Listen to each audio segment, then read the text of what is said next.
Welcome everyone as you join us. It's great to have you here with us. We'll just wait for a few minutes while we get everybody in from the waiting room, and then we'll get going. Welcome everybody as you join us. It's great to have you with us this morning. We're going to tell you all about what happens at Norland College and hopefully answer some of your questions so that you feel that you know enough about us to pass on the advice.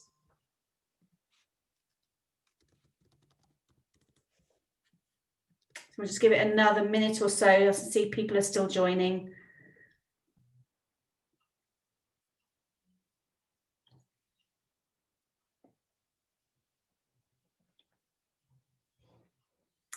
And I think that's probably everybody here.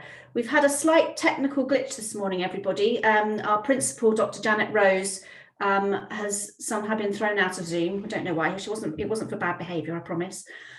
So we're going to start without her and hope that she's able to join us as and when she can get her connection back. But welcome, and as I said, it's great to have you all here with us. I'm Mandy Donaldson and I'm the Vice Principal here at Norland College. And we're also joined by Amalia Austin. Do you want to wave, Amalia? Thank you. Amalia is one of our graduates, and she's going to tell you a little bit about her career since she left Norland, since graduating. And we've also got Paige. Do you want to wave, Paige? Thank you. Paige is one of our students, and she's going to tell you the real story about what it's like to be a student at Norland College. We haven't paid either of them anything, so hopefully you're going to get the warts and all version of everything, but obviously we think it's a wonderful place to be, and we're going to tell you a little bit more about that now. You will be able to ask questions, please do use the chat function to ask any questions, and we will have some time at the end to answer those. We are recording this session, so you will be able to look back or share the recording with any of your students as you go forward. But do remember that we run lots of open days throughout the year as well, and at the moment they're online, so I'm sure you'll be getting some information from us about that. So please do encourage your students to sign up to our open day. Please make sure your camera is off. I think it is, everybody's camera is off and that your microphone is muted. And I think I've covered everything else on there, apart from have a look at our website for further details about everything. This is going to be a very quick whistle-stop tour for you today, but we will aim to get through it, aim to give you as much detail as we possibly can in the short time that we've got. There's lots more information on our website. So first of all, I don't know how many... Mandy, I'm here now, by the way. Lovely, Janet. I'll hand over to Janet then. Sorry, slight technical glitch there that got thankfully resolved quite quickly. Thanks, Mandy. So my name's Janet Rose. Mandy probably already said I'm the principal of Norland. You've introduced yourself already, I think, Mandy. Yes? I have. Do you want me to stop sharing so you can share? Or? No, I think may as well carry on now. So I'm just going to do a little quick overview before handing over to Mandy, who's going to talk more about the course, and then it will be back to me to talk about sort of future prospects and so on. So it's lovely to have you all here, as Mandy said, so thank you so much for joining us. We're going to be directing this talk mostly to the careers advisors, but we do know that there are some prospective students here as well, so we'll be talking direct to you as well. So yeah, so there's loads of reasons why Norland really is a degree with a difference. We've been around for nearly 130 years, and we have a lovely blend still of being steeped in tradition and steeped in the past, but at the same time making sure that we're cutting edge, 21st century, and really do meet the needs of families and children in this day and age. So we've kept up with the times, but we've retained some core values. Mandy will explain more about what's involved. Obviously something that sets us apart is our uniform, which is really a symbolic sort of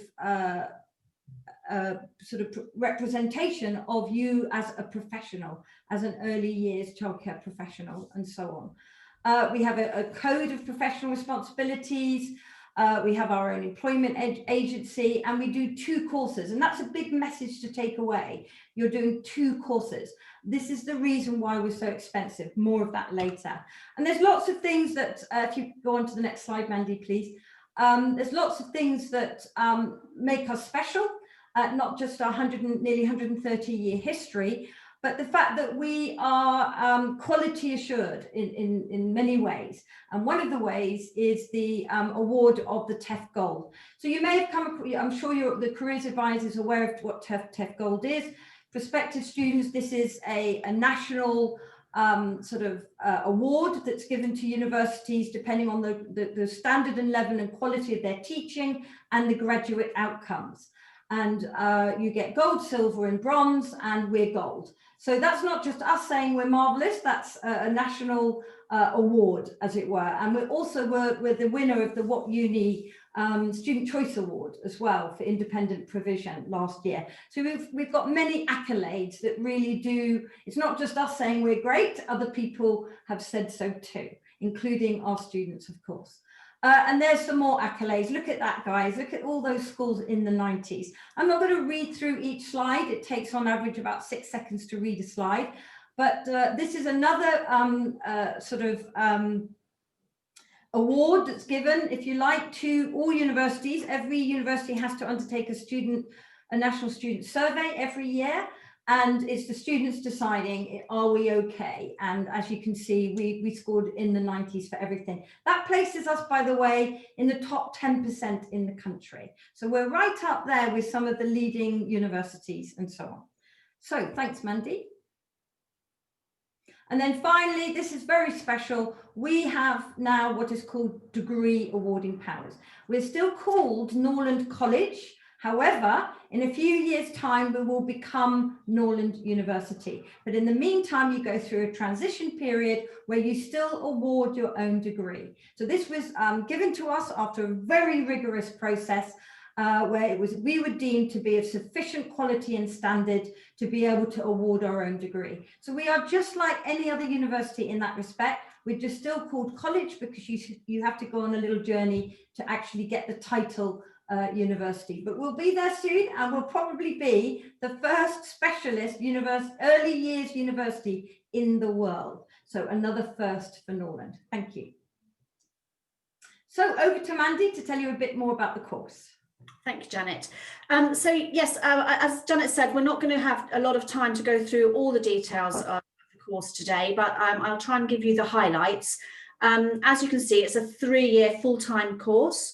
It leads to a BA Honours in Early Years Development and Learning.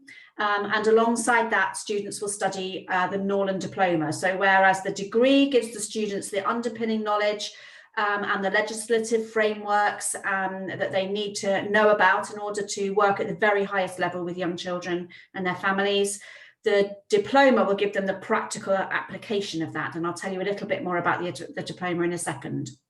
So on this 3-year course, we cover everything that the student will need to know in order to work, as I say, at the highest level with babies and young children and their families. And it covers all the sorts of things that you would expect, and more focus in recent years on neuroscience, as we are learning so much more now about how babies' brains develop and the importance of those very earliest experiences on the development of those babies' brains, and also the long-lasting impact on people as human beings of those earliest experiences. And so our focus on neuroscience is necessary because we want our students to be able to work and be the highest quality that they possibly can when they're graduates. And I'm sure you will see that shining through both Paige and Amalia when you listen to them in a little while. So we focus on neuroscience, but we also draw on psychology, as you can see, in philosophy, social sciences, and absolutely education, looking at curriculums and looking at the environments in which children are brought up, and the long-lasting, enduring impact of the adult the adults who are around the children on their development. And you can see some examples of the modules there. Just for example, the making sense of children's behaviour. We don't call it behaviour management because we know it's about that behaviour in children is a form of communication. So it's understanding and interpreting what the children are trying to tell you and then working with them. But lots more information on the website about the course itself. So as I said, alongside the degree that the students study for the Norland Diploma, and this is the practical aspect. So whereas on the degree, the students will learn how to create safe environment, or what a safe environment looks like for a child. On the diploma, they will learn how to create that safe environment. Similarly with development, on the degree, they will learn how children learn and develop, what their brains do while they're learning and developing, what the adults can do around them in order to support that learning and development. And on the diploma, it's really practical. This is what happens when children play with Play-Doh, and we'll teach them how that happens by asking the students to make the Play-Doh themselves and play with it. So it's a very practical side, and it includes things like sewing and food and nutrition. So you might wonder why on earth sewing is an important skill for anybody working with children to have. But as a mother whose children used to come home on a Thursday afternoon and say, I need an outfit tomorrow for book day, I can tell you it's really important that you know how to how to whip the curtains down, if you like, and create a lovely outfit for your children to wear the next day. So sewing is a really important skill, both hand sewing and machine sewing that students will learn. And food and nutrition equally important. How to plan and prepare well-balanced, healthy, nutritious food for the children in their care, no matter what their age, no matter what their stage of development, no matter what their parents' requirements are, their religion, their culture, their dietary needs, and their medical conditions. All of that will be incorporated, and the students will have cooking lessons every single week. And a byproduct of that is, of course, that it allows them to not live on pot noodles for the whole time that they are students. They can actually cook for themselves too. Employment training, something really important. We're going to talk about that as we go through. And then our very unique newly qualified nanny year. Again, I'll tell you about that as we go through the presentation. So here's some examples of the wonderful creations that students have produced. And the learning that goes behind that. So as you can see, sewing resources, food and nutrition outputs, if you like, in terms of the food, and then play resources. So you can see that the students really, what we teach the students is grounded in what they will need to be able to do in order to work with these young children and their families. Placements play a very important part of the course, and almost 50% of the time that students are at Norland, they will spend in placement. A variety of different placements are offered, and they have to complete them all. So we do the schools and the nursery placements, and I'm sure if you work in an institution where they have early years courses, you'll be very familiar with those types of placements. We also have family home placements.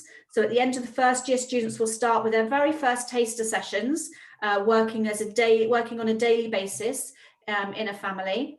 In the second year, that develops into more family daily placements, which is where they go in the morning and they leave in the evening.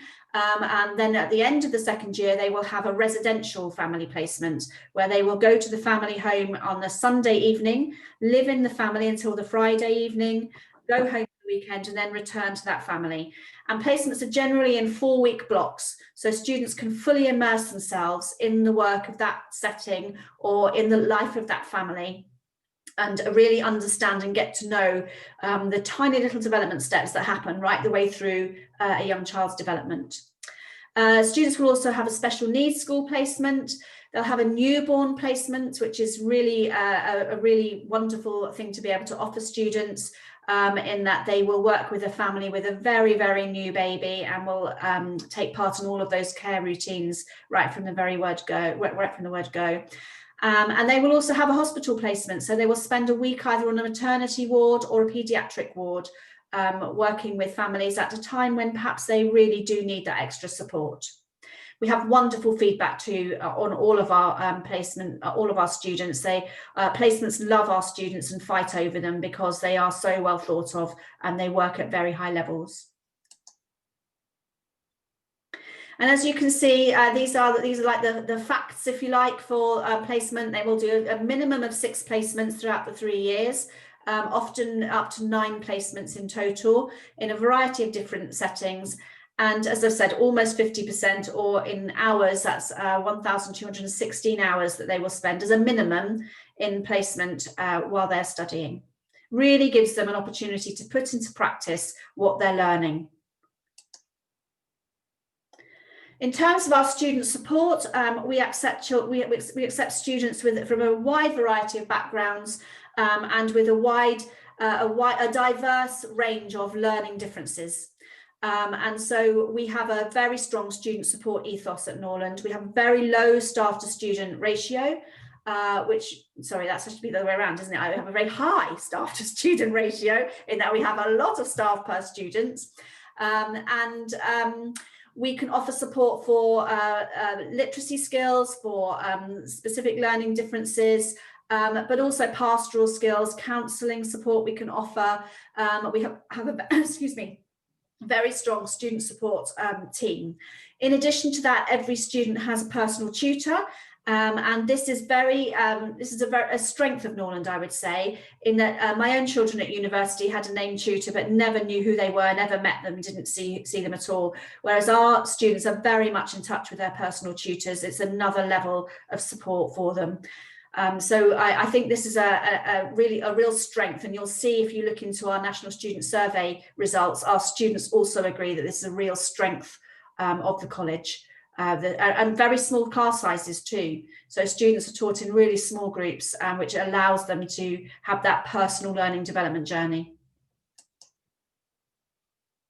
And there we go. So we have a 1:7 ratio for students, support staff to students, and a really exceptional retention and achievement score. So 95% of students successfully who started. So be very cautious about these types of statistics, because quite often they're quoted as in terms of the students that start the final year and the percentage of those that complete, whereas that 95% is the percentage of students who started the course 3 years earlier.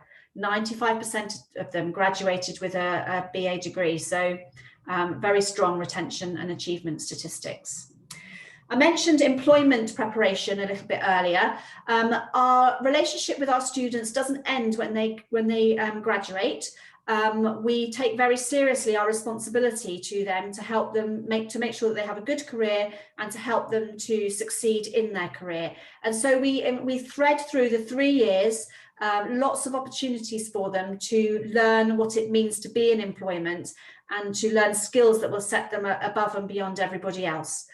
So the employment lectures happen throughout the first 3 years. We help them with their CV preparation. We teach them about interview techniques. Relationship management is really key, because quite often if you're a live-in nanny, your employer is also your landlord, which can make it a bit tricky sometimes to raise issues with either your living conditions or your employment conditions. So, we support them in how to develop those professional relationships and be assertive but professional and polite. Forest School as well, they will do within the, I think that comes now in the 3rd year, just learning the wonder and importance of outdoor learning. And then at the end of the 3rd year, we have a very dedicated set of weeks, 8 weeks currently, where students focus just on employment skills. They've handed in their last assignment for their degree, and they're now just focusing on those practical skills for their diploma. So we do a lot of things, as you can see there, very important things such as portfolios and contracts and finance. Perhaps you wouldn't think the most exciting things, but absolutely important when you are working as a nanny in a family, how to keep themselves safe and within the law.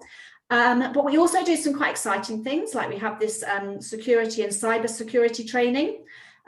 In the newspaper, they like to say that that's about James Bond meets Mary Poppins. But actually, it's just about how our students can keep themselves and their charges safe, both in the real world and in the virtual world, which is those skills are becoming more and more important, aren't they? And actually, the students probably know a lot more about this than we do anyway, but we get the experts in to teach them and make sure that they really are safe and secure. Debrett's etiquette training. This isn't about which cutlery you use for which course. This is about being a communication and being professional in your communication, but commanding a room when you walk into a room, and setting an impression right from those very first few seconds that you're in front of somebody. So really important skills to have. Students will have a session with Debrett's in their very first week actually at Norland, but then we have a refresher and a development from those sessions in their last year as well, just so they're ready to go out and conquer the world as we want them to.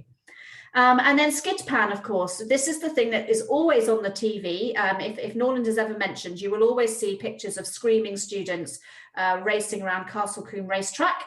But this is really important again for students to be able to learn how to juggle the demands of looking after young children in a car when perhaps it's not very, maybe it's raining outside, maybe it's a bit slippery, maybe you're tired and it's been a long stressful day. This is about how to control a car in adverse conditions where you can get your children home and yourself home safely. The spin on it, of course, is that it's the nanny escaping the paparazzi with their very high profile charges. But as I say, it's actually much more mundane than that, but still it's an exciting course to do. And some of our students will go on to work for very high profile families and may find themselves. I spoke to one not so long ago who was involved in lots of shenanigans to try and escape paparazzi from for the family that she was working in. So, you know, these are skills that may well come into use for lots of different reasons. I mentioned the newly qualified nanny year. So this is the 4th year. So our students are with us 3 years full time. And after the 3rd year, they complete their degree and hopefully achieve their degree. They won't have completed their Norland Diploma at that stage because we need to see them in a real working position out there working with a family and assess them throughout that year. And once they've achieved those the learning outcomes that come with that year, once we've assessed them as competent within that year, that's when they achieve the newly qualified the Norland Diploma. So after 3 years they achieve their degree. After that 4th year they achieve their Norland Diploma, and that 4th year is a paid position working in a family, either as a daily nanny or as a residential nanny. Usually in London, but it could be anywhere, but most of the jobs are in London. We find those jobs for the students. The students will get paid very well, and Janet will talk to you more about the salaries in a little while, and they don't pay fees to us in that year. So this is their first year of earning money as a Norland nanny, or in this year, a newly qualified nanny. They will work with the family. It's a probationary position. The family will carry out appraisals at regular intervals with them throughout that year. We will also come and visit them and make sure that everything's going well. We are on the end of the phone to support them, build their confidence, answer any questions that they might have. Because let's face it, when you're in a family, anything could be thrown at you anytime, any day of the week. And you know, sometimes you just might need to talk through your response to things before you actually put that response into practice. So we're there at the end of the phone for them. We're also there at the end of the phone for the employer, and we carefully select the employers for this year so that they have an understanding that this is the student's first paid position as a full-time nanny. So they are chosen specifically to support the students with it in that first year of work. It's a service that you actually wouldn't get in any other profession where they are so fully supported in their very first year of work. As I say, we do assess them, so we will visit them, we will observe their practice, we will check their paperwork, make sure they're doing all the things that we need them to do in order to work at the highest level. And then on successful completion of that year, that's when they achieve their Norland Diploma and their badge, and they are then able to call themselves a Norland Nanny, or a Norlander as we call them. And they can then use our agency, which Janet will tell you more about. And the statistics are really good here. So 93% of our graduates had started their newly qualified nanny year within 6 months of completing their studies. And the reason the others hadn't is not because there weren't jobs, and not because there weren't opportunities for them, or they couldn't get those jobs. It was because they either had some modules to retake for their degree, or for personal reasons they decided to delay the start of their newly qualified nanny year. But we do have usually around 3 jobs for every newly qualified nanny looking for a job. So there's plenty of demand for our newly qualified nannies, and they will have a choice of jobs to go to. And the average salary for a residential newly qualified nanny, so this is somebody who's not paying rent and not paying any bills and having their food bought for them, and their average salary is £22,774, and that was in 1819 if they were living in London or the home counties. So that's obviously higher now because that was a couple of years ago. You know, that's pocket money, to put it bluntly, or money that they can use to pay back their family for the fees that their family have paid for them. But you know, that's an outstanding first salary. You'd have to add probably 15,000 on or something to that if you were going to accommodate the living costs and the rent, etc. So it's a really, really good salary. So in terms of what it means to be a student at Norland, Janet's already mentioned the uniform. The uniform makes them very visible. We have very high standards and very high expectations for our students. So we do expect them to abide by our code of professional responsibilities, but our code only outlines what you expect decent human beings to do. And you expect people in a caring profession to do, to care about each other, to be kind to each other, to have integrity. You know, so we do hold them to account, not just as students, but also as graduates calling themselves Norlanders, to that code of professional responsibilities. It's a very close-knit and supportive community. It's a lot of people say it's like joining a family. Because we're so small, everybody knows each other, and we do look out for each other. It's a very nurturing environment. And again, because we're so small, it can be difficult to provide grounds and student union bars and put sports pitches and things. So we have developed a partnership with Bath Spa University, and we will pay for our students to be members of their student union so that they can access the facilities that are available there, so they don't miss out. But Bath is a city with 2 other universities in it. There is loads to do for students in Bath. It's a wonderful place to be, and I'm sure you'll hear more about that from Paige and Amalia in a moment. And I'm going to hand you straight back over to Janet now, who's going to tell you the bad news. Thanks, Mandy. So yeah, so this bit unfortunately falls on me. But what I'm going to try and do is sort of explain the context of why our fees are so high. So it's not, we operate as a not-for-profit, and that's an important message. We're not going to run off to the Bahamas off the back of your hard-earned fees and so on. All the money that we get from students goes back to the students and is spent on them. And the simple reason why we cost so much is because we run 2 courses. That's the only reason. And as Mandy has explained, it's a full degree that you would get at any other university and pay 9,000 or so a year.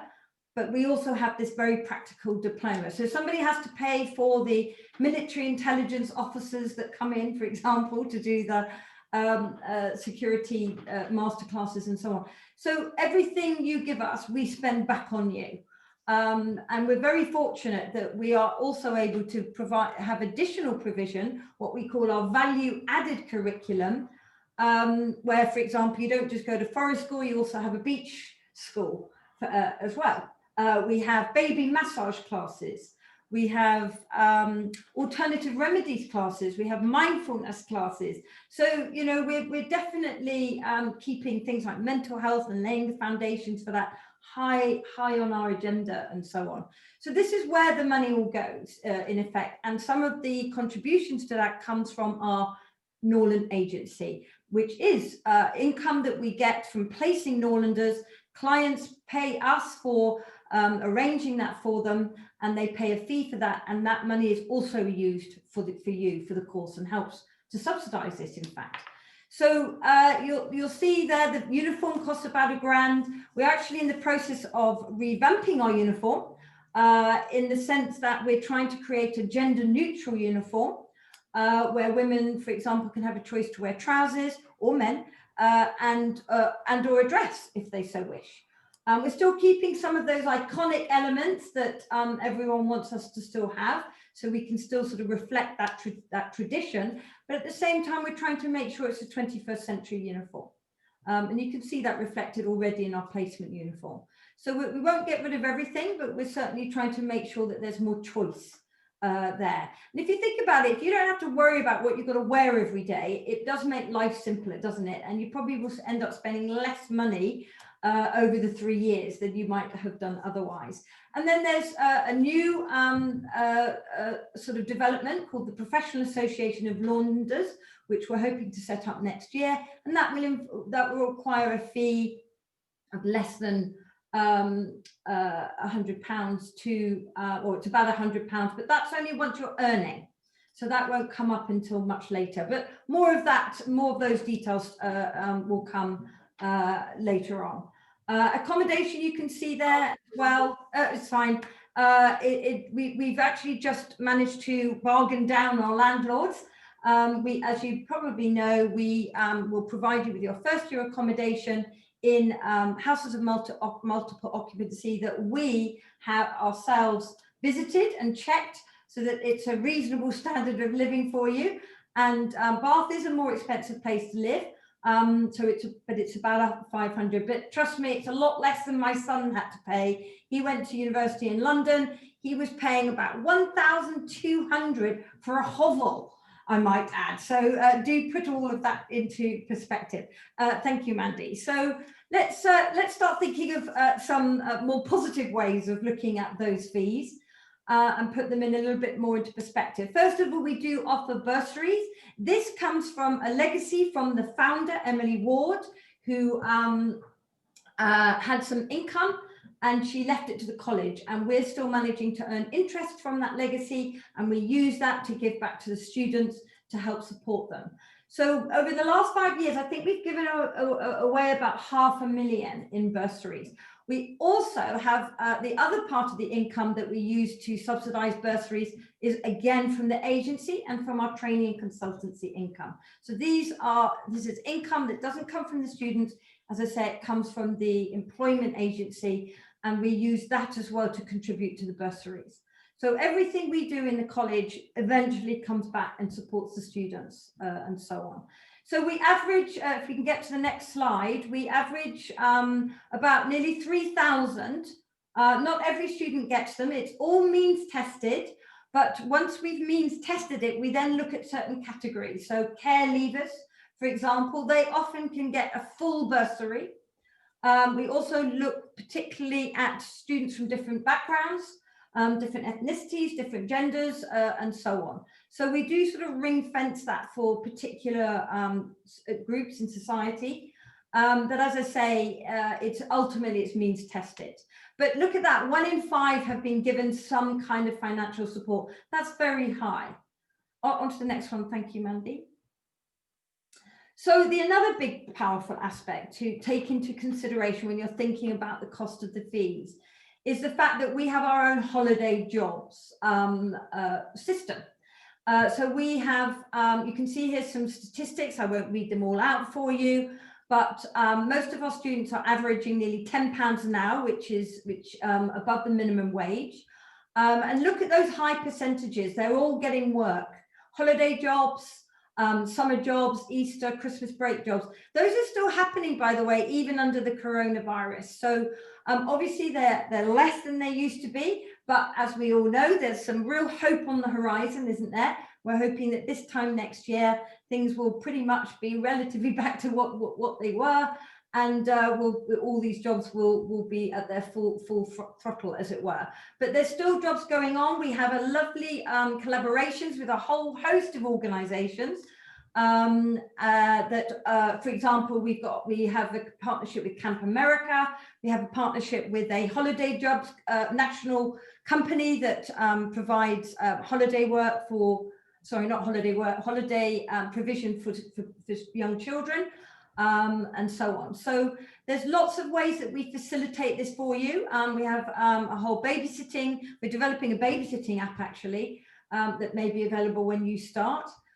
So there's lots of ways you can earn while you learn, and we help smooth that pathway and make sure that those jobs, as far as possible, are safe for you, especially the overseas jobs, and appropriate, and so on. So that's another thing to factor in here. And perhaps Paige will be talking a little bit about that. There are other ways you can finance your studies, by the way, just to finish off that bit about financing, which you can find out more about from the finance office. There are, apart from the student loan, of course, that you will get. Unfortunately, that student loan, by the way, is capped by the government. So you can only access about 6,000 or so, which is very frustrating and very annoying, and we keep lobbying the government about it. But because we charge more than the standard £9,000, they punish us for doing that.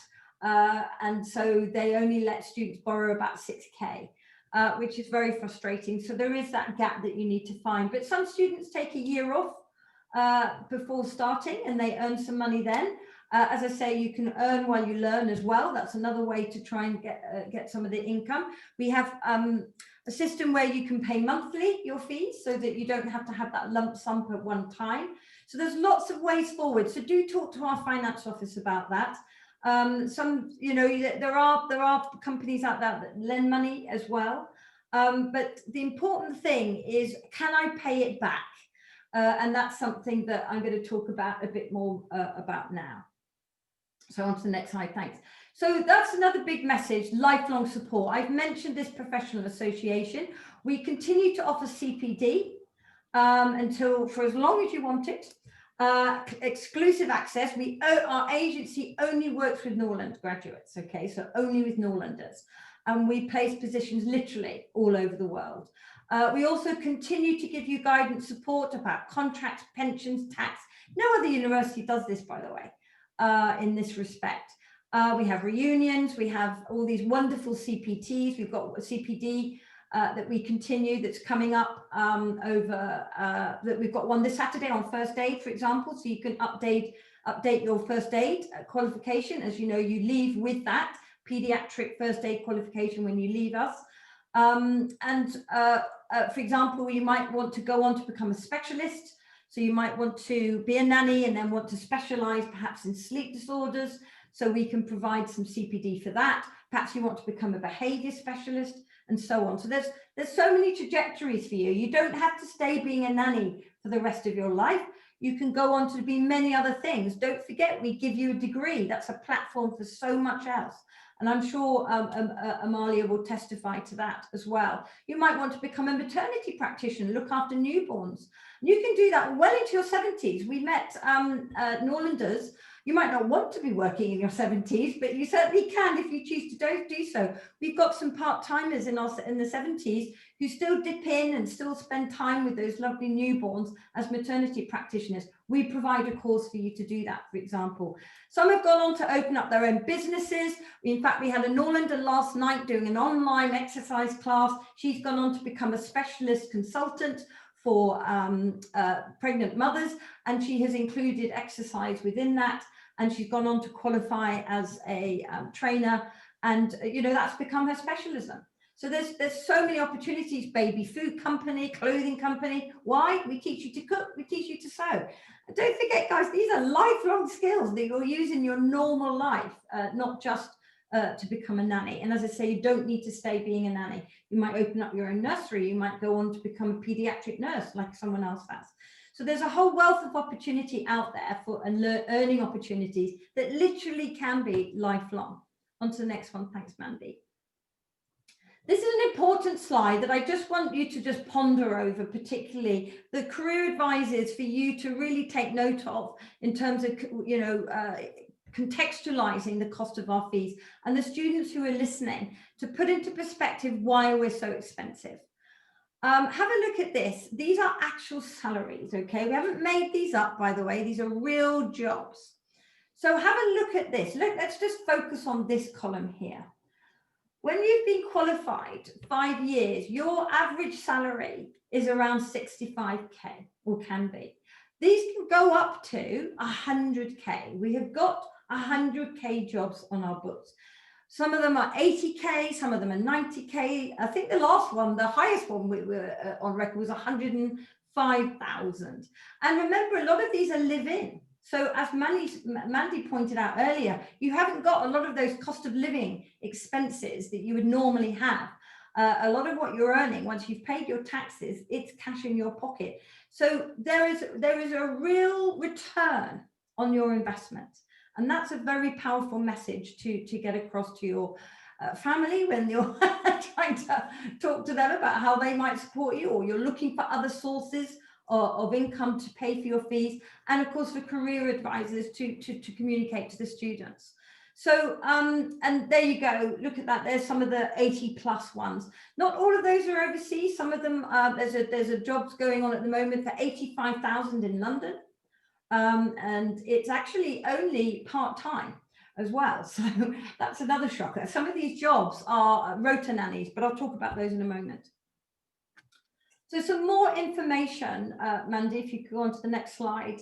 Again, to contextualize this, this is another important, powerful slide to talk to you about. These are comparing a Norland degree with other degrees. These are all based on real figures, by the way. The last full data set that's been published is from a few years ago. So some of these figures are still from a few years ago. And, you know, we'll update it as that information comes out. But have a look at this, guys. This is very powerful. You do a law degree. After 5 years, and this, again, bear in mind, this is back in 2016-17, your average earning capacity is 25k. Look at the Norlander. That you're well on your way to earning nearly 40k, and that was a few years ago. Now it's as I said before in that previous slide, you could be earning 65k or so. So in that sense, the return on your investment is real and it's powerful. Have a look at medicine and dentistry. Look how well you're you're comparing yourself to in that sense. Again, remember, this is from a few years ago. I've just showed you a slide where after 5 years, that could be averaging about 60k. So you're going to be earning potentially more than doctors might be earning, perhaps not over a whole lifetime, because they do go on to earn significant money, as you know. But remember that medicine has taken 5 years to study. In that sense. So you take 5 years, you've got to pay 5 years of fees to become a doctor. So it's not far off for what you're going to be paying as a Norlander, in fact. So you'll be paying about 45k out in loans to become a doctor, and you're not going to be earning that much more than a Norlander after 5 years, if not less, and they themselves will also have paid out about 45k. So I hope that's put that into a little bit of perspective for you. So next slide, please. So here are some more up-to-date figures. 2018-19, average salary after 1 year is 40k. That's how much in demand you guys are. We have got on average 6 jobs for every Norlander. Even under the coronavirus, and this is another very important message, nannies are allowed to work even during lockdown. We have a letter from Vicky Ford that tells us this. It's in the government documentation. It took us a few months of lobbying, but we finally managed to get a clear answer. I'll leave you to ponder why the government's so willing to let nannies work during lockdown, but I'll let you figure that one out. But the point is that we've got more jobs than we have graduates. It's been like this for 130 years, by the way. But the demand definitely outstrips the supply. And that's another powerful position. That means that we have 100% employability. In other words, we can put 100% of our graduates into a job if they so choose to do so, and so forth. Again, very powerful stuff when you're thinking about careers and returns on your investment and whether or not it's worth your while spending all this money. What am I going to get back from it? And that average salary after, at the age of what, 22, you could be earning 40k. That's a powerful message, okay? And don't forget, we've got our own employment agency. So these are figures that we're getting direct from them. And if you have a look, just very quickly, I know I'm doing a hard sell on this, but it's an important, very powerful, important point to make, especially under current circumstances with economic uncertainty coming up in the future, with, you know, careers and jobs changing. One thing that won't change is the role of the nanny. We kept going right through lockdown, right through this whole crisis. We still have more jobs than we can place nannies. So in that sense, you've got a pretty secure career ahead of you. the story I like to tell now about on this point is that do you want to go on to the next slide in the meantime, Mandy? Is that my nephew is moving home before the current restrictions, and the chap who was moving him was a former pilot. So there you go. Talking about job security, there's a pilot who lost his job because of obviously what happened to the travel industry, now having to be a removals man. So I can tell you now that Norland graduates will not probably ever have to get a job as a removals person, unless you want to, of course, because we've got the jobs out there. And this is just, this slide here is just giving you a little bit more detail. Oh, there you are. Sorry, it was 110,000, not 105. This is a nanny. We've changed their names, but she's in Belgium, okay? So she's in Europe. It's a hard job. Some of them are working 60-hour weeks, so let's be clear about that. But nonetheless, she's getting £110,000 a year. That's a real job. And there's a whole sample there. Look at that one, Louise. She's a rota nanny. She's getting 70K, but she's only actually working in total 6 months of the year. Yes, for that week, it's 24/7. It's hard work. She's on duty all the time. Obviously, she does sleep at night. But, you know, she's got a newborn. It's going to be hard work. But she gets a whole week off. A whole week off. No parent can manage that. And yet she's still getting 70K a year for effectively working 6 months. So as you can see, these are all real jobs. They do vary. It depends what you want and at what stage of your career you are. But generally speaking, that's some examples of that 4 to 6 years qualified. Again, compare that to doctors, lawyers, economists, and so on. These are real salaries. Thank you, Mandy. And as we've already said, you can go on to do many other things. And this is particularly for those, for the career advisors as well, to see the whole wealth of different careers that they can pursue. They don't have to stay being a nanny, as I say, and it can be the start of many other things. We've even got Norlanders who've come back to work at Norlanders, lecturers. We've got the current head of consultancy and training and head of agency at Norlanders. Our events manager is a Norlander. Sadly, we don't pay quite as well as some of the families, because remember, we're not for profit, but it's still a good, decent working wage and so on. Some have gone on to specialize in other things. As I say, you've got some who've become speech and language therapists and so on. Remember, you've got a degree, so that's a platform for many other things as well. So that's just a whole range of different careers. And I hope what I've done is you can find out more about why we're value for money. We're very transparent about what we spend our money on. We've got a whole student protection plan as well to make sure that we can teach out the course if necessary. But as I say, what we've tried to illustrate here is this wealth of opportunity that we provide that we think really does lay the foundation for lifelong skills. No other university has its own agency. No other university gives quite the same kind of lifelong support as we do, like its own CPD program. No other university gives a value-added curriculum in the way that we do. No other university provides so much placement experience, and no other university gives you a job right at the end, 100% employability, where you're earning in your 4th year. Again, that's powerful stuff. To think about.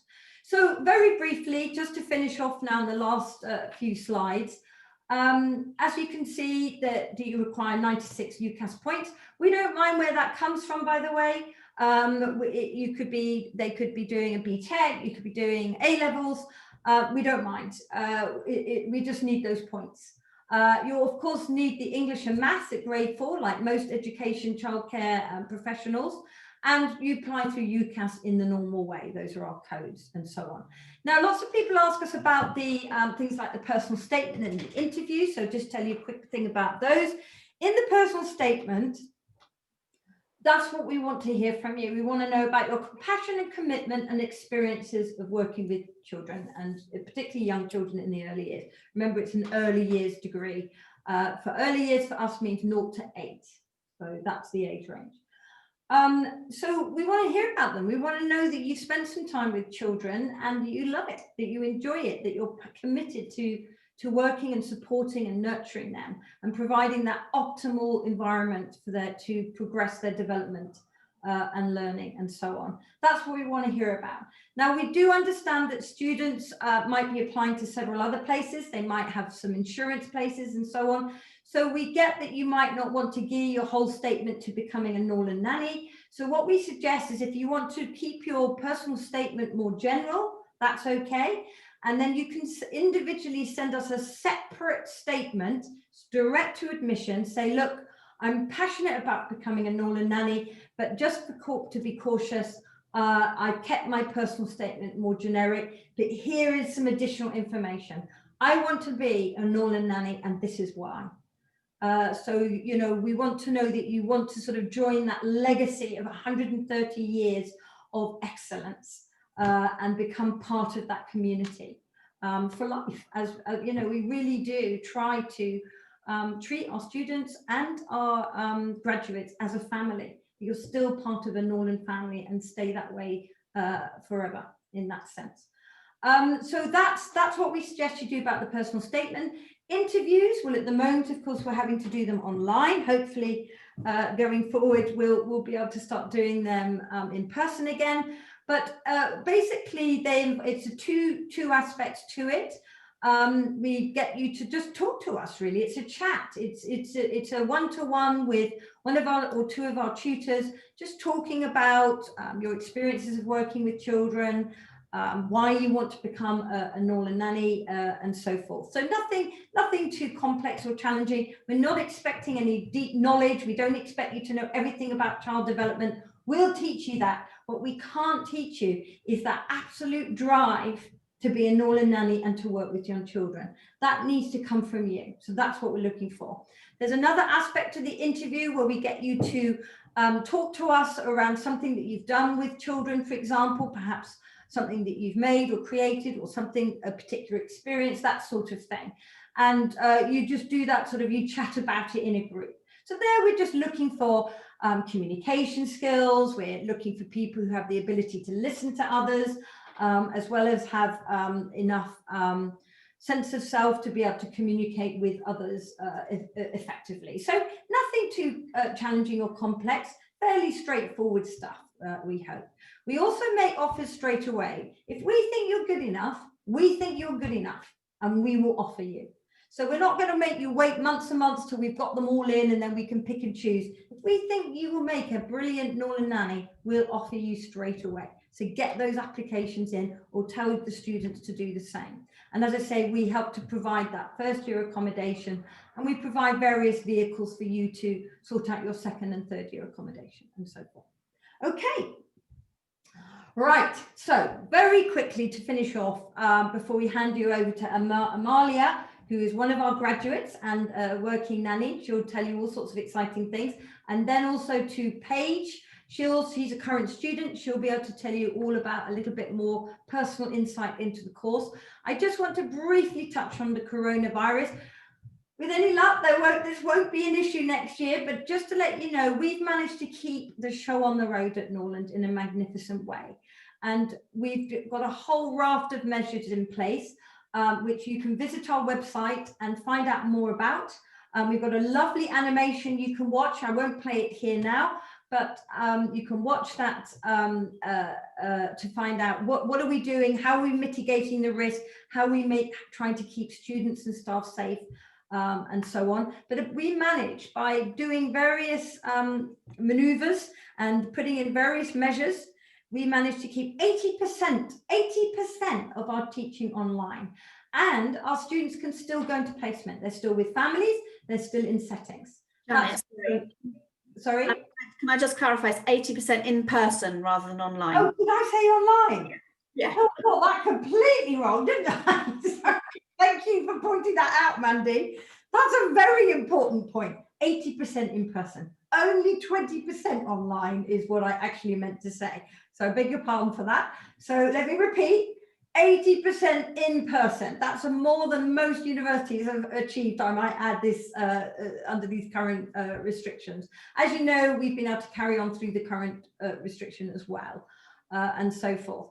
So it's having put these particular risk mitigation measures in place, it's been fabulous the way we've been able to carry on. And if we have had any students, we've had very few cases, by the way, so much so that even the DFE isn't too bothered about the number that we've had. We've had very few cases, and where they have occurred, we've contained them successfully. And we've provided additional support for our students during when they've had to self-isolate. So there have been some small groups of students, and we've provided free takeaways once a week, by the way. I bet you won't find any universities that manage to do that. And also a whole raft of wellbeing activities. Next weekend, we're going to do an escape room activity. We had some mindfulness and exercise at the weekend I mentioned. And we've also been providing some additional wellbeing activities on site for students because they're not able to socialise at the moment during the current restrictions. So this week we've got cake decorating and Christmas decorations, and they're going to be wearing Christmas jumpers. So we've been trying to keep things fun and exciting within social distancing rules and risk mitigation rules and so forth, just to try and make things seem a little bit more fun for our students during these difficult times. So I think that's enough to say about the virus, because I hope we'll be able to, a lot of this won't need to be in place at this time next year. But if it is, it's okay. You'll still get a value-added, enriching, hands-on, practical and theory-based course, almost as if you were under so-called normal times. Thanks, Mandy.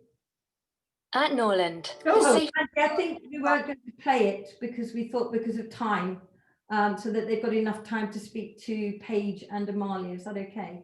So have a look at the website if you want to hear more about the risk mitigation. But as I say, we've managed to successfully pull it off really well this term. So I'm going to stop talking. I'm sure you're much more interested in hearing what Paige has to say. So over to you, Paige, one of our current Norland students.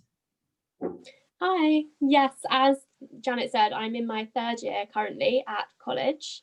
So I just wanted to talk a little bit about what I did before coming to Norland. So I went to a very large sixth form college, and I was studying chemistry, geography, art, and an extended project qualification, which was in childcare. But as you can see, that's not particularly childcare related. At that point, I didn't really want to go into childcare. I'd kind of been looking at earth sciences, and I'd been to about 5 or 6 different universities, but just nothing was clicking with me. So I actually sat down with my tutor, who was also my career advisor, and she asked me, what do I love doing? And my answer to that was, I love working with children. At this point, I'd done quite a lot of volunteering with children. So the top photo there is me volunteering. I'm teaching in Borneo there. But I also ran a rainbows group and helped my auntie run a youth group. And I worked 1 day a week at a preschool. So really it seemed quite obvious that I wanted to work with children from there. So I started going to university open days, but for teaching. But again, nothing was really clicking with me, for lack of a better description. So I then actually was looking for a video of Castle on a Cloud, the song, for my auntie's youth group, and I stumbled across Norland's choir and was intrigued by what it was. So I started doing lots of reading about Norland and kind of fell in love with it then and there. And I attended an open day pretty soon after that. And apparently my parents say that I just instantly fell in love and I didn't stop talking the entire 3.5-hour drive home, which I feel was probably quite annoying for them. But so I attended my interview and got my offer. As Janet said, I got it very quickly actually, which was very good, and just started planning for going to Norland next year. And yeah, so I started coming in 2018. So during my time at Norland, some of my favourite things have been placements. I've been so really very lucky with my placements. I've done family placements daily with twins. I've done a paediatric hospital placement for 4 weeks. I've done multiple nurseries and schools. I've just come off a residential placement, which was absolutely incredible. My favourite thing about all of college is the mix of the degree, diploma and the placements. I love seeing what I've done in college. So for example, I learned all about weaning and food and nutrition, and then going on to a placement with twins and putting that into practice. So I helped wean both the twins on my twin placement, which was obviously an amazing experience and is now something I feel quite confident doing in the future. So obviously that's very beneficial. My favourite module has probably been understanding children's behaviour, because while I've always obviously taken into account that children normally exhibit challenging behaviour because something's going on outside of their behaviour, Norland really helped me learn how to work with children, to work out what's currently troubling them and get to the root of their problem. So, and help them come up with strategies to deal with it themselves. So as an example of this, on my residential placement, I had a little 4-year-old boy who had just started school for the first time. Obviously, COVID was going on. His dad had just been made redundant. He had a baby sister, all these things. And he was having some quite challenging behaviour. But once I sat down and thought about it, I thought, really, not that surprising. He's got a lot going on in his life at the minute. So I worked with him. We made a calm down box and made lots of Play-Doh and like lots of sensory things. And he started to really talk to me about it, which obviously was, one, very rewarding, and two, really helped him work out how to deal with it himself. And the mum actually said to me that by the end of the placement, she thought she had realised that she'd been really struggling with the challenging behaviour, and she realised that actually there was a reason for it, and he wasn't just being cheeky, as she had described it previously. So I think that was one of my best experiences so far. I just want to say there's also amazing opportunities for charity and community work at college. So I actually volunteer somewhere called the Nest Project, where I help families in Bath who might be struggling. It's like a baby bank, so everything they can get from there. And that's amazing. So I work with so many different families through there. I work with 4 or 5 different families during my term time. I'm still working for most of them now. I'm still working for 3 of them, with everything from little babies. I work with quite a lot of children with SEND, because that's personally for me something I find very interesting. And I work with a lot of older children as well, which is very nice. But one of the main things about Norland is I've made amazing friends. You can see from my bottom photo there, that was on Children in Need last year. And I don't think I will ever not be friends with these people. They're incredibly close to me, and I think we have a lot of fun. So it's always good. Please, can I have the next slide, Mandy? Thank you. After Norland, I don't really know what I want to do yet. I definitely love nannying. As I said before, I love working with children. I like working with primary age children. I love working with children with SEND, and I love working with toddlers, that 18-month-old to about 2.5-year-old, where they're learning so much and picking up everything and anything around them. They're such a sponge at that age. They just want to learn everything. But also on my hospital placement, I really fell in love with play therapy, and that's potentially something I'd like to pursue in my future. I'm not necessarily sure, but it's definitely something I want to consider. And also over lockdown, I worked with a family and I homeschooled for the entirety of lockdown, and I found that incredibly interesting. And you can see some of the photos on the right are photos from my homeschooling with the children. You can see we learned about space and the stars and all the different colours of the rainbow, and we went on a colour hunt and how rainbows are made. And I found this, again, very, very interesting, and it's actually now the topic of my dissertation. So it's definitely something I potentially also, again, consider pursuing in the future. But the main thing I want to say about Norland is you've got so many options for afterwards. I know people who want to go into so many different things. Some people just love nannying, and want to do that forever. Some people want to go into teaching. Some people want to go into social work. But there's so many options open to you, and your degree will support you through that. And yeah, so I just think it's such a great option if you know you want to work with children and you love working with children, but you're not sure which direction you want to go in yet, because it's such a wealth of opportunities. So that's everything I have to say. Thank you. Thank you so much. That was absolutely wonderful. And what a wonderful anecdote, don't you think, about how we have so much more powerful insights into children's behaviour compared to, say, even 20 years ago.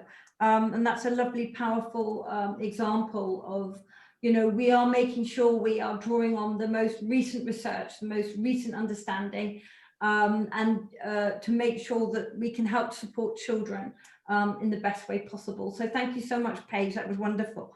So now, and by the way, I know we have a question in the chat, and there will be an opportunity to answer that question and the any other questions you might have at the end of Amalia's presentation. But off we go now to Amalia. Thank you so much, Amalia. She's currently, you can see she's from qualified, well, I'll let her speak. I'll let her tell it all. Over to you, Amalia. Thank you so much. Thank you for the introduction. Hi, yeah, as Janet said, I'm Amalia. I was in set 37, so I was at college from 2013 until 2016, and I received my diploma in 2017 after my amazing NQN year, which I loved. I had a great time at college. I had a really authentic student experience in regards to student life. So if you're worried about that, don't be. That definitely happens, but that's not for now. I decided to go to Norland first and foremost because I love working with children, and that's the most important thing. I'm also very interested in child development, and I really feel that as a nanny, you get a really holistic view of that, so you can really see your theory going into practice.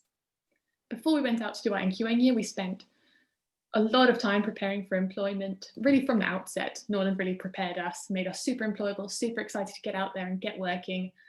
And I really feel that we were really inspired by all our teaching the whole time. And there were a lot of opportunities, as Paige said, to kind of do outreach, do volunteering, and volunteering within the college as student representative, the netball team, the choir, things like that. So I went out at the end of my college to my NQN job in London, where I worked for a family where both parents were in the entertainment industry. So as you can imagine, we had a lot of fun, met a lot of people, very exciting. And I worked sole charge with their first baby. He was an 8-month-old boy, who you can see on the screen, he's so cute.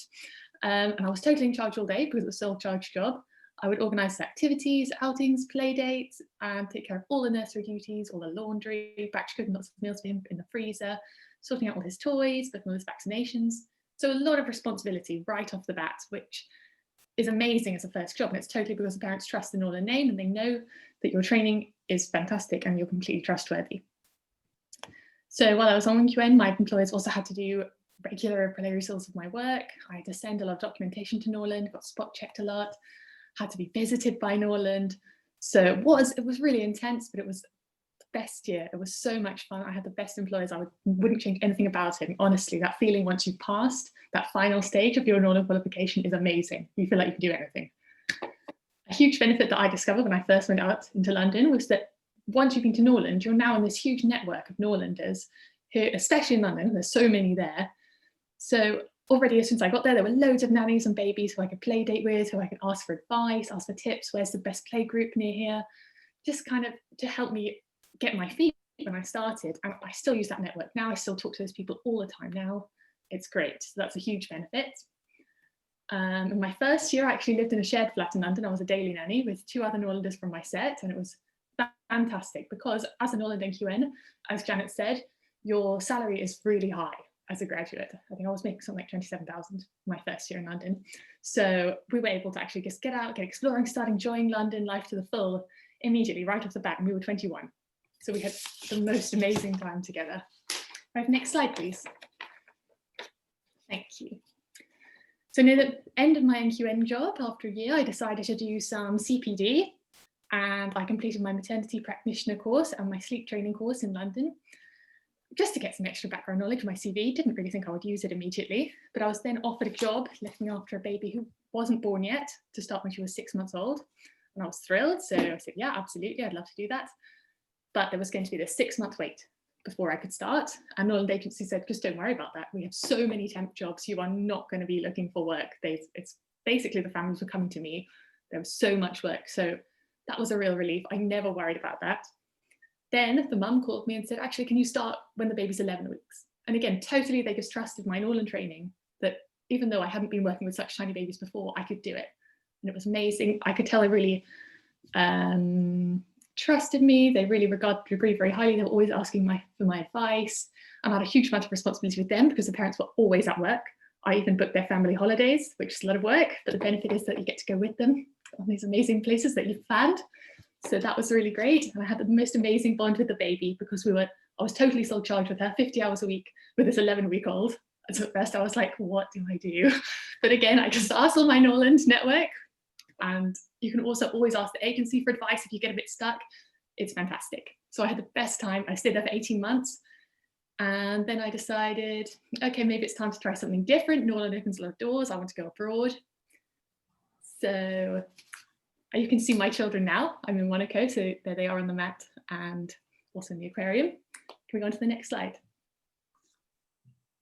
Thank you. So now here I am in Monaco, which is a job I found through the agency. They have jobs all over the world, amazing jobs, rota jobs, anything really, residential, daily. And I actually do this daily because that's what I prefer. I actually don't like to live in very much, just a personal preference, but that's totally fine. They have loads of both jobs.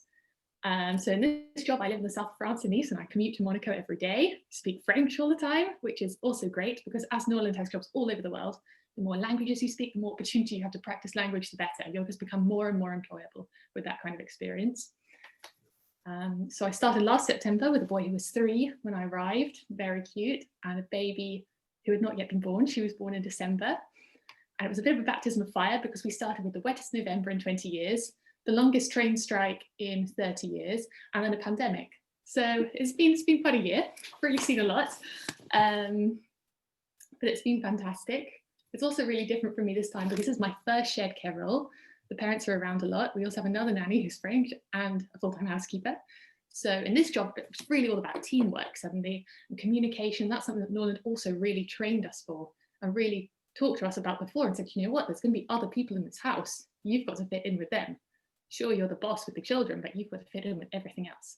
So that's really something I'm very grateful I went to Norland to kind of prepare me a little bit for that.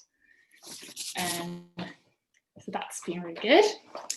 Of course, during the pandemic, we had homeschool. We had one of the strictest lockdowns in Europe.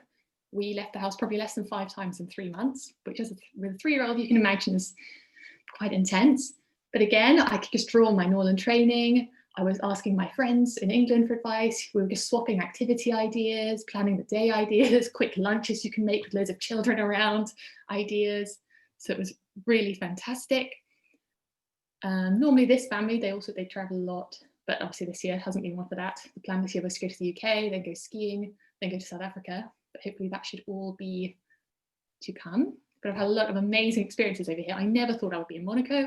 I never thought I would do a job where I spoke French, but here I am. It's just because I went to Norland and you just kept an open mind, say yes to the opportunities they give you. It's an amazing springboard into anything. Could you have next slide, please? So while working, Norland also encouraged you really strongly to continue with your CPD, to really stay up to date with everything, because as we say, a lot has changed in early years. Even in the last 20 years, we know so much more now. So you can see that I've done a few things online and in person. And during lockdown, I did an introduction to BSL, Montessori in the home, of course, French all the time. So for me in the future, I really enjoyed learning more about Montessori and particularly how that can be used with special educational needs children. So for me, that's something that I would personally quite like to pursue in the future. Underneath, you can see these are just jobs underneath of people that I know who've gone on to do these things from Norland. One of my friends, even after NQN year, she started doing an online master's in social policy and worked part-time as a nanny and part-time for a charity, but paid, facilitating prison visits between families. Then she went on to work as a family support worker, but still nannying full-time so she could really keep her salary up and afford to live in London. And I think that her overall aim is to become a policy advisor for the government in early years. So you can see that Norland is just this amazing springboard if you're just prepared to kind of see the opportunities and say yes to them when they come up. Really, the world is your oyster. That's all I have for you. But if you have any questions, if there's anything I've forgotten, please feel free to ask and I'll do my best to answer. Fantastic. Thank you so much, Amalia. 2 lovely insights into the real world of being a Norland nanny and beyond. So there is time now for questions, and there's some questions already coming in. Kate, do you want me to just answer the ones that are in the chat first, and then? Yeah, I can read them out to you if that's okay. That's no problem at all. Yep. Fantastic. Thank you so much for that. It was really, really informative.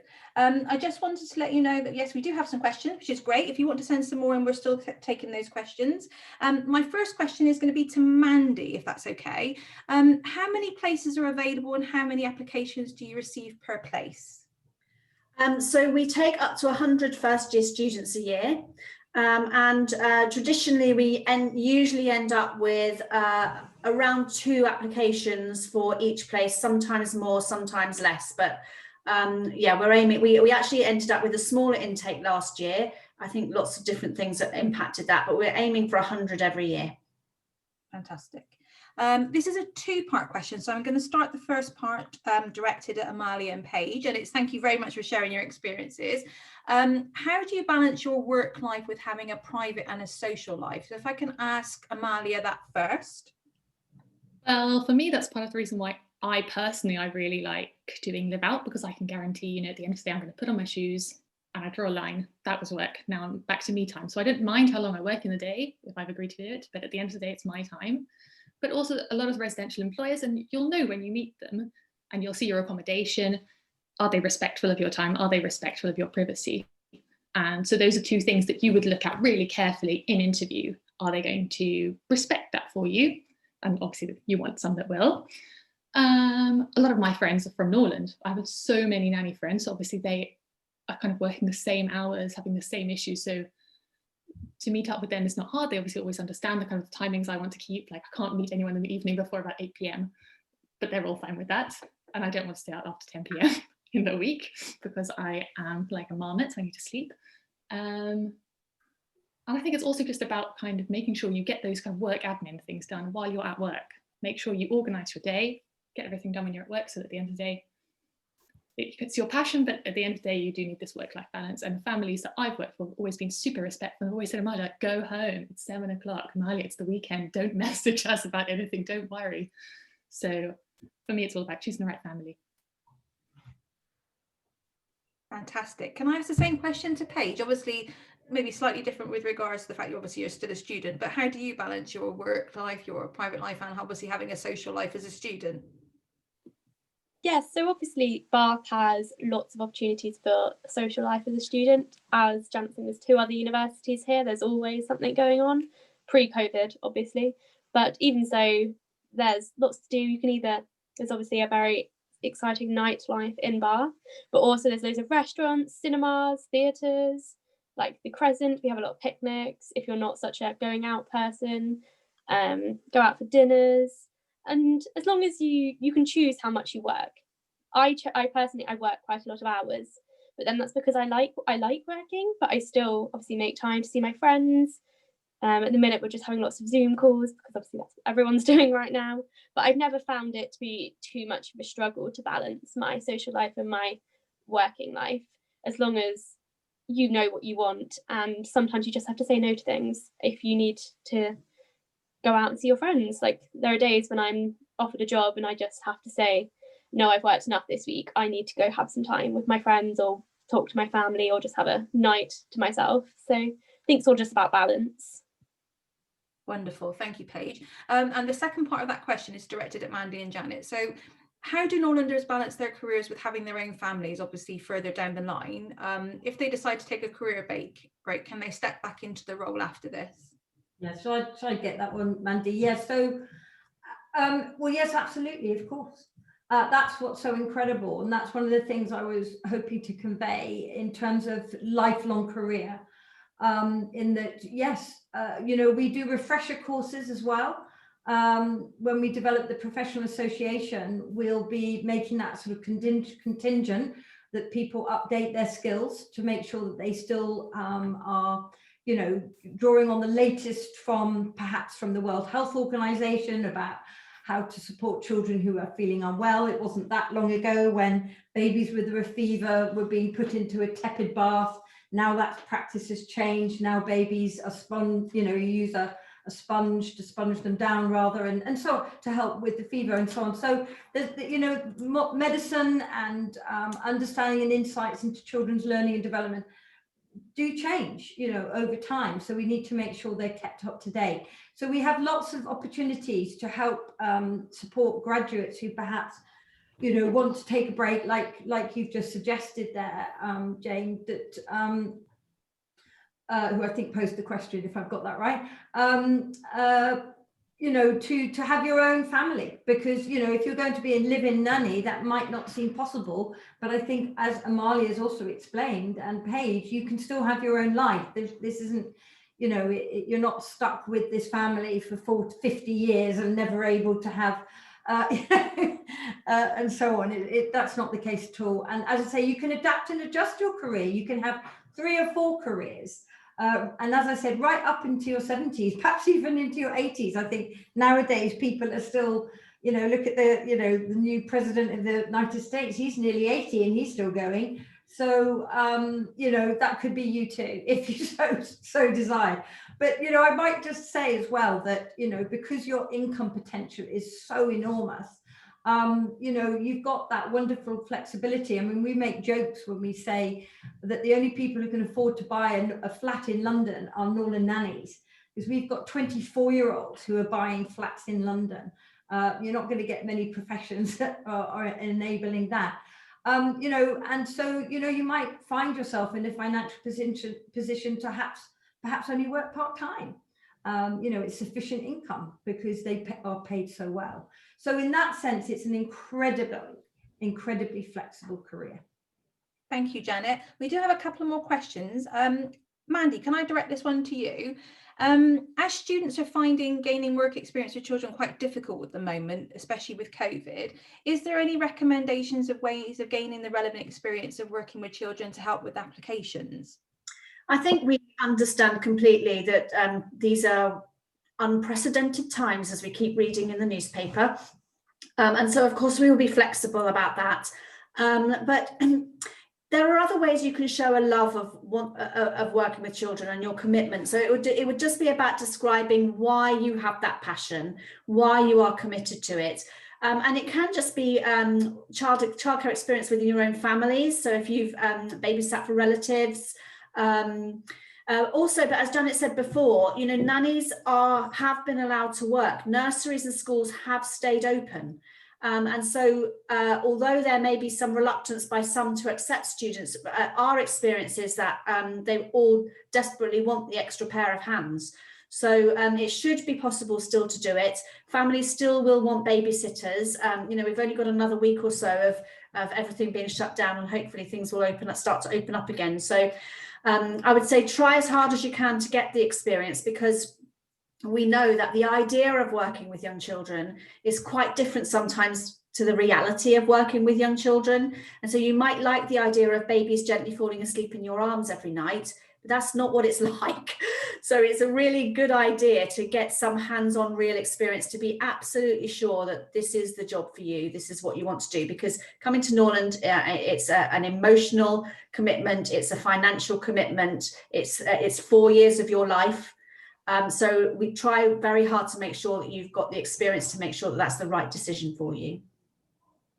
Thank you. That's great, Mandy. I do have a couple more questions. Amalia, have you ever worn your uniform to interviews, or have you ever worn it once you've started working with a family? As an NQN, we all had to wear our uniforms to interview. So that's always a fun experience, wearing it around London for a few days. I tend not to, but you very much can if you want to for interviews after that. Most families, if they want you to wear a uniform, they wouldn't ask you to wear the Norland uniform, largely because it makes you a target. Or it just makes you stand out as being with some very high income family, probably. So if they wanted to wear a uniform, I think they would usually have their own kind of household staff income. That is maybe more common in kind of the Middle East. Sometimes families ask you to do it for special occasions like christenings or weddings if they ask you to come, then to wear your uniform for things like that. But in general, no, because they want you to get messy with the children. They want you to go out, go into the forest, do some forest school. If you're there worrying about your uniform getting muddy, you can't do that. You need to be wearing jeans. Fantastic. Thank you, Amalia. This one is for Paige. Have you got any top tips for budgeting in Bath? Yes. So mainly, I think just being aware of your budget, particularly in first year, you're invited to lots of things, lots of social events, lots of going around other people's houses. Well, normally this is obviously been a bit different, but anyway. So I think just being aware and knowing how much you have, because you don't want to get to Christmas. I did this in first year. You don't want to get to Christmas and suddenly realise you've got not very much money left, and you didn't really think about the fact that Christmas is coming and you need to buy presents and all of that. So I think just being aware of it all, and you can always find work. There's so much work for Norland students in Bath, so much babysitting, weekend jobs, holiday jobs. So just be aware of it and consider what you're buying. Don't go crazy. I know it's exciting to be away from home for the first time, but I think just being considerate of it is the top tip. Can I just also add that we do a session for first years in their first week, or certainly within their first half term, to just highlight budgeting and, you know, give them some support in terms of managing their money. Fantastic, thank you for that. I do have a question for Janet, if that's okay. Will you be accepting EU students after Brexit? Good question. As you, at the moment, we don't have the license for international students. However, we are in the process of applying for one. So we are hoping, all going well, and it's looking good, that we will be able to take international students from next September, in which case we will be able to take EU students and students from elsewhere, I might add. If you do hold a British passport, though, you can, wherever you're living, you can still apply. So that's the current criteria. But as I say, we are applying for a license, which we hope to have in place, and we hope to be able to start taking students from the EU and elsewhere. Fantastic, thank you. If I can direct this one at Mandy, UCAS deadline is the 15th of January. Do you accept applications after this date? So the 15th of January is a bit of a false deadline. What it means is that universities have to still have places available up to the 15th of January. And they can close the course for new applications after the 15th of January if they want to. We tend not to do that. We tend to keep our course open for as long as we possibly can. But it's a balance, isn't it? Because if we have a lot of very suitable applications at the beginning, then we will close the course earlier. If not, we will have our application window open longer. I would say the last 3 or 4 years, we have accepted applications after the 15th of January, but I would also urge you to get your application in as early as you possibly can, because as Janet said, we offer places right from the beginning. So that means on our first interview day, we have 100 places left. By our second interview day, we may only have 75 places left. By our third, we may only have 50 left. So it just depends on the quality and calibre of applications and how quickly they come in. But to give yourself the best opportunity, I would say get your application into us as soon as you can, and certainly by the end of October. Fantastic, thank you very much. We've got time for one more question. This is mainly for Amalia and Paige, if that's okay. Can you just summarise the most enjoyable thing you've learned at Norland, or what the most enjoyable experience that you've had at Norland? It's hard to summarize. There's so many things. Honestly, every year is different. Every lecture is different. That's the amazing thing about Norland, is that it's so, you can't really predict what you're going to learn or the experiences you're going to have on placement. I think almost all students will say their favourite part is the placements, because the children you meet, the families, the people who are working at the settings, you meet so many inspiring people and children who you can really practice, you can see your theory going to practice with. So I think the placement is probably everyone's favourite. But I did love the degree. And to you, Paige? I would agree with the placements, because I loved all my placements. But other than that, I would say just getting to know everyone, and as cheesy as it sounds, it is a bit of a family at Norland. Particularly now I'm in my third year, I know most of our lecturers and all my housemates and all our friends. And even though this year's a bit weird, we're still all very close, and all my friends talk to each other, and just the whole thing, really. It's a great environment. It's a great experience. Thank you very much, Paige. And that is all we've got time for. So I'm going to pass you back to Janet. Thank you very much. Thank you so much for giving up your time. A big thank you, of course, to Amalia and Paige as well for their contributions, which were very powerful. And to all of you, to students out there listening, and to all those career advisors who I know very busy time for everyone and giving up your time to listen to this.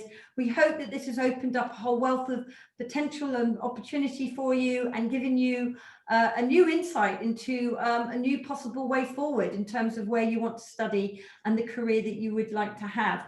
And don't forget that 80% of brain development takes place pretty much before the age of 3 years old. So this is a very powerful, important job to have. And you will literally be laying foundations for young babies and young children's brains, and not just doing that powerful, important job, but getting paid very, very well for something that you absolutely love. And there's not always many careers out there where that is the case. So thank you all very much for joining us. We perhaps look forward to meeting you properly one day, careers advisors and possible students listening in. Thank you all very much.